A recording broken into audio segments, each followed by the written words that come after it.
this video finds you well wherever you are. Today, I'd like to introduce a communication approach called conscious communication, or some might say nonviolent communication. There are often in our lives one, two, or sometimes even three people with whom communicating is particularly challenging, almost as if the other person is speaking a foreign language that you are incapable of understanding. It can be a father, mother, a life partner, a friend, or even a colleague at work. You wonder, could there be a way to improve communication with this person? Can I possibly find a way to interact without one of us getting upset and without an escalation of impulsive and hurting words? Of course, there are no miracle solutions when it comes to communicating efficiently with another person. What I find interesting though with conscious communication is that it offers kind of a passkey, a virtually fail-safe way to remove almost any relational roadblock, no matter how big. Of course, if the person refuses to communicate, you will not be able to do so, whatever strategy you may resort to. But using conscious communication may eventually allow you to shift the person's attitude enough to have him or her to truly engage. So it's worth the try.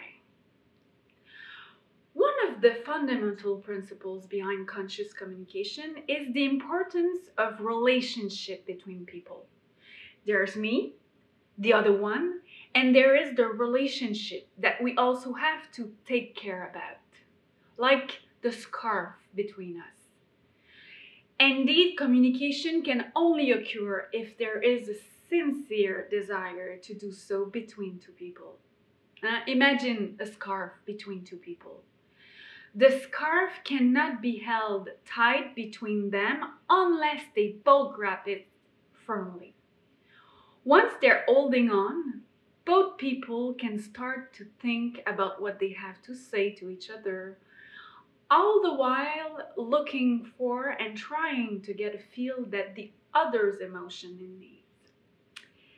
To avoid the unduly chafing or kinking of the scarf, the partners must take care to keep the scarf nice and taut, and that is to be careful enough to each other to keep the relationship going smoothly.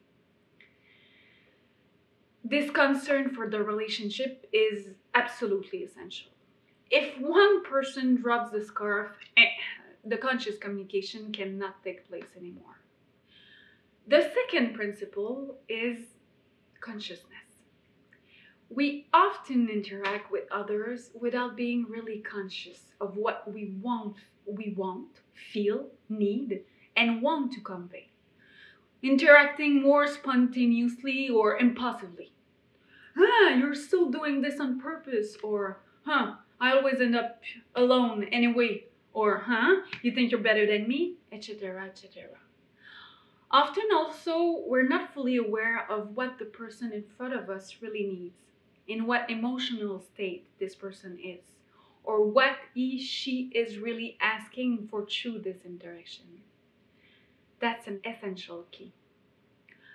Over the course of the following 3 videos, using many concrete examples, we will first look at and try to better understand, decode what are our feelings and related needs, and do the same for the other person. 2, evaluate our current think, reserve, or store of empathy for us, the other one, and for the relationship.